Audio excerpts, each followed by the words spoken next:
नमस्कार। आज आपण खडकवासला विधानसभेचे जे आमदार आहेत भीमराव अण्णा तापकीर यांच्या घरी आलेलो आहोत। बरचसं महिला मंडळ म्हणजे काही लाडक्या बहिणी आहेत, काही नातेवाईक आहेत, ते इथे सगळे त्यांच्या विजयोत्सव साजरा करण्यासाठी जमलेले आहेत।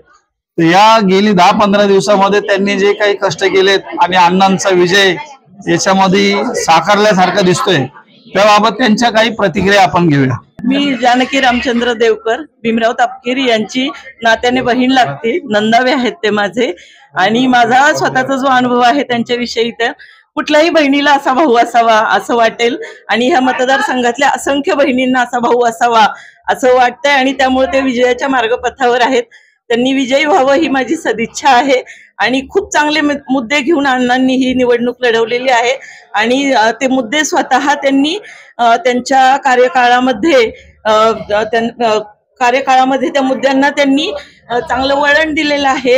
लाडकी बहीण योजना असेल किंवा आणखी त्यांच्या मतदारसंघातलं त्यांचं जे कार्य आहे ते जनतेपर्यंत पोहोचलेलं आहे, त्यामुळं ते विजय पथाच्या मार्गावर। या सगळ्या ज्या महिला आहेत, या महिलांनी खऱ्या अर्थाने योगदान दिलंय असं तुम्हाला म्हणायचंय का? हो, आम्ही सगळ्याजणी ह्या बहिणी आहोत त्यांच्या। प्रत्येकीने हातवर करून सांगा की मी त्यांची बहीण आहे की नाही आहे आणि वोटिंग केलेलं चिन्ह लागतं, वोटिंग केलेलं हे चिन्ह आहे आणि आम्ही खूप एन्जॉय केलेला आहे त्यांचा प्रचार आणि खूप जोमाने केलेला आहे। आता ह्या आहेत आपल्या पुणे महानगरपालिकेच्या नगरसेविका वर्षाताई। 4 वेळेला या इथून प्रतिनिधित्व केलेलं आहे, 5व्यांदा पण आपण प्रतिनिधित्व करणार आहात आणि महापौर पदाची जी गाडी आहे, लाल दिवा आहे, तो धनकवडीत येईल का? या विजयामुळे आपल्याला काय वाटतं? 100% अण्णांच्या विजयाबद्दल बोलत असताना, आमच्या सगळ्यांना प्रचार करत असताना नागरिकांकडून जो प्रतिसाद मिळत होता त्यावरून नक्की ते निवडून येतील याच्याबद्दल आम्हाला कुठेही खात्री नव्हती। आणि देवेंद्रजी फडणवीस आपल्या राज्याचे उपमुख्यमंत्री यांनी ज्या पद्धतीने संपूर्ण महाराष्ट्रभर विजय संपादन केलेला आहे संपूर्ण महायुतीने, त्यामुळे महानगरपालिकेत सुद्धा नक्की 100% महायुतीची सत्ता येईल आणि नक्कीच सर्व उमेदवार या ठिकाणी विजयी होऊन मी त्यांना सर्वांना शुभेच्छा देते। धन्यवाद। 100% पुणे महानगरपालिकेची महापौर म्हणून काम करण्याची संधी पक्ष मला देईल याबद्दल मला कुठेही खात्री नाही, परंतु आम्ही गेले अनेक वर्ष भारतीय जनता पार्टीचं काम करत असताना नक्कीच कुठल्याही पक्षाच्या बद्दल, कुठल्याही पक्षाच्या नेतृत्वाबद्दल आम्हाला शंका नाही, त्यामुळे महानगरपालिकेत महापौर म्हणून काम करण्याची नक्की मला संधी मिळेल याबद्दल मी निश्चिंत आहे।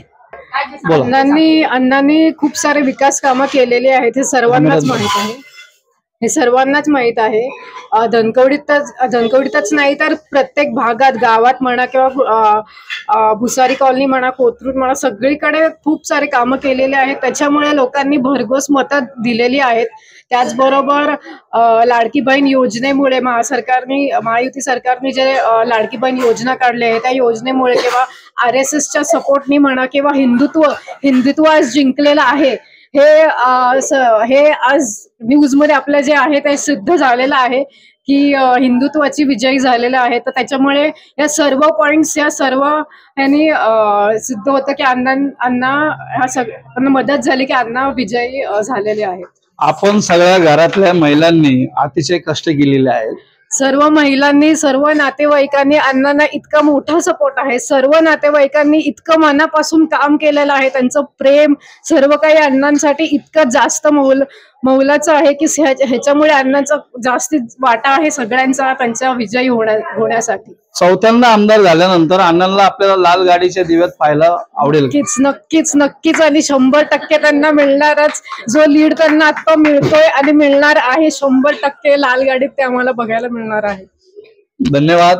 हे होते सगळे त्यांचे फॅमिलीतले मेंबर, काही सुना आहेत, काही भाऊजाई आहेत आणि काही महिला देखील मोठ्या प्रमाणामध्ये अण्णांना शुभेच्छा द्यायला आलेल्या आहेत। कैलास गायकवाड, आपला आवाज, पुणे।